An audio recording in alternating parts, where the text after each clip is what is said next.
చంద్రబాబు నాయుడు ఒక నిజం చెప్పారు.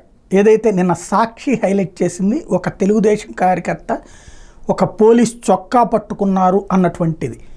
అసలు వీడియో పూర్తిది రిలీజ్ చేస్తూ ఇట్లాంటి ఫేక్ ప్రచారాలు వద్దు అంటూ తీవ్ర స్థాయిలో విరుచుకుపడ్డారు. చంద్రబాబు ఆగ్రహం వ్యక్తం చేశారు. ఫేక్ న్యూస్ నమ్మొద్దు, ఫేక్ రాజకీయాలు ఉచ్చులో పడి మోసపోవద్దు అంటూ చంద్రబాబు సూచించారు. బాపట్లలో టీడీపీ బరితెగింపు శీర్షికతో బట్టిప్రోలు ఎస్ఐ చొక్కాను తెలుగుదేశం పార్టీ కార్యకర్త పట్టుకున్నారంటూ సాక్షి పత్రికలో వచ్చిన కథనం ఫేక్ అని ఆదివారం ఎక్స్ వేదికగా ఆయన పేర్కొన్నారు.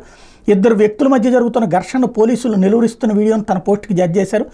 బట్టిప్రోలు ఎస్ఐ చొక్కాను తెలుగుదేశం పార్టీ కార్యకర్త పట్టుకున్నారని సాక్షులు ఆదివారం తప్పుడు కథను రాశారు. మంత్రి నారా లోకేష్ మరోవైపున ఎక్స్లో దుయ్యబట్టారు. మార్ఫింగ్ ఫోటోతో విష ప్రచారం చేస్తున్నారు. పోలీసులపై ఎటువంటి దాడి జరగలేదు.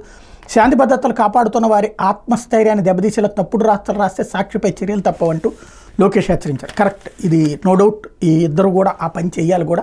అయితే అక్కడ అదే టైంకి అసలు పాయింట్ ఇంకోటి మిస్ అయిపోయింది. ఒక వైసీపీ కార్యకర్త మర్డర్ జరిగింది. ఇంకొక వైసీపీ కార్యకర్తని రోడ్డు మీదన కొట్టారు కృష్ణా జిల్లాలో. వాటి మీద ఎవరు స్పందించట్లేదు. తప్పుడు వార్తను ఖచ్చితంగా తప్పని ఖండించాలి. ఆ ఖండించింది వాళ్ళు వేయకపోతే వాళ్ళ మీద చర్య తీసుకోవాలి. బట్ ఇక్కడ జరుగుతున్నది అసలు మిగతా అంశాల మీద ఎదువరకైతే చిన్నది ఎక్కడో వ్యక్తులకి సంబంధించినటువంటి అంశాల మీద కూడా స్పందించేవాళ్ళు కదా. ఇద్దరు వ్యక్తుల మధ్య జరిగిన గొడవ, లేకపోతే ప్రేమోన్మాదం కేసులో వాటిట్లో కూడా స్పందించేవాళ్ళు కదా. ఇప్పుడు నేను ప్రేమోన్మాది ఘాతుకం స్పందించట్లేదు. ఇక్కడ అప్పుడు సైకోలని అట్లాంటివన్నీ చేసేవాళ్ళు, ఇప్పుడు స్పందించట్లేదు.